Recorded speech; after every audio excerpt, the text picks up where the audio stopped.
Well, Nathan, this feels very much like the season it keeps on giving, doesn't it? First round of the FA Cup and now coming to the league leaders and being the first team to take points off them at home this season.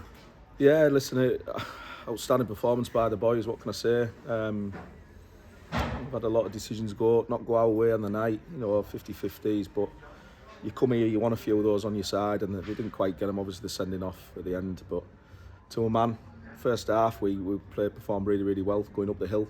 We stifled Radcliffe, but second half to come here and, like you say, pull out a 1-0 win, keep a clean sheet against a team who've scored a ridiculous amount of goals. It's well deserved.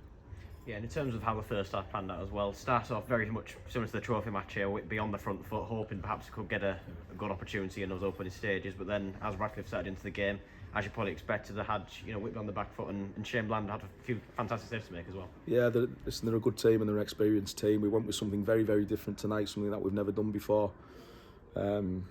They took probably 15 minutes to fathom it out. They're experienced, they did that, and then they come into the game and, let's be honest, it was all them in the first half from 15 minutes onwards. And part of the game is defending. I say it every week, and 2 games in a row now we've defended resolutely, 2 banks of 4, and they've struggled to break us down, but they've thrown the kitchen sink at it. Don't get me wrong, the set piece deliveries are outstanding. You ride your luck a little bit with that, but to a man, the boys have put their bodies on the line, and it's a well-deserved clean sheet. Yeah, once again as well, second half, very much similar pattern in that Radcliffe are going to put bodies forward, put dangerous balls in, and once again the Whitby defence, holding firm. Yeah, they did that. We knew again that would happen.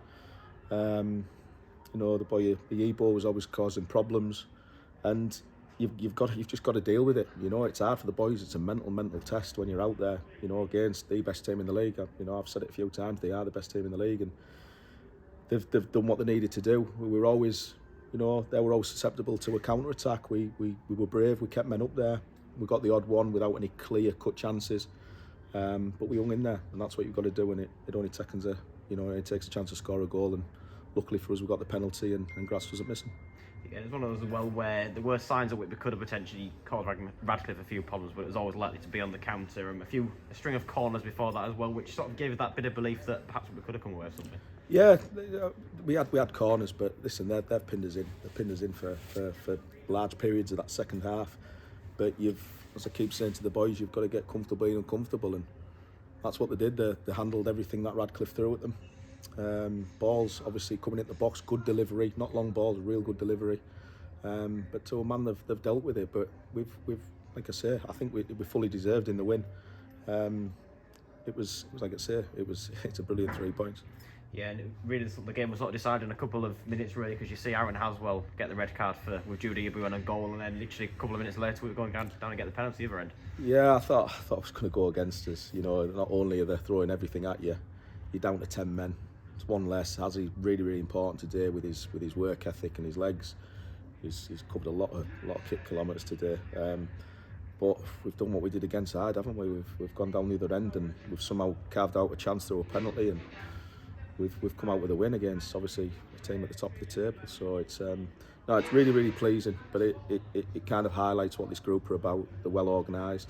They listen to instructions. They're adaptable. But the biggest thing for me is the brave, and that's the reason why they're doing as well as what they are. Yeah, we discussed about it on Saturday as well after the game, where we had to defend a bit more resolutely, perhaps something that we didn't see in the early weeks of the season, but even more so tonight. The defensive work of the side is something that you'd be really pleased with, especially given perhaps we mentioned on Saturday again how a bit too leaky in the early weeks. Yeah, well, listen, you've got to do your homework, and when you set up, it doesn't always work, but we know they're very good from wide areas. We know they're the players that make things happen. We went away from our usual 4-3-3. We needed to go with 2 banks of 4. We went with 2 false 9s or false 10s, if you like. And that just helped us. It helps us kind of stifle their wide areas, and I think we dealt with that really, really well tonight. And I think that's the reason we've kept the clean sheet. Yeah, and then moving forward, back to business at home again on Saturday, working to the visitors in that one, and once again, I imagine you'll be preparing yourself for a very similar battle we had last Saturday. Yeah, it's going to be a battle, but we look forward to it. The group are flying. They're loving every minute of what's going on at the minute. We just need to keep it going. You've got to take advantage when you're on these good runs, and we're on a good run at the moment. So it's important we carry on the good work. But it's a Workington team who they're not far away from the playoffs. So yes, they're quite far down the table, but there's not a lot of points difference between where they are and where the playoffs are. So we're expecting a tough game, and we'll see what happens on the day. But as I said, we're looking forward to it. And in terms of the schedule as well, a lot of people perhaps looking at it thinking it's very hectic for this winter period, but at the same time, when you're in this sort of form, I suppose it's good to be playing games so regularly. Yeah, well, we had something similar last year in February. It was relentless, and it's relentless now. We've got games every Saturday and Tuesday till the new year, and it's going to be really demanding on a really small squad, really, and a young squad. So we need to nurse the players. They need to be honest with themselves as well when they need resting, and we've got a squad, and the squad will need to be used. But as I've said all along, it's a squad game, and there's boys who are not in the team at the moment, but with the right attitudes and application, they'll get the chance, and then it's down to them to take it. So, yeah, we're on a crest of a wave, and a long way to continue at the moment.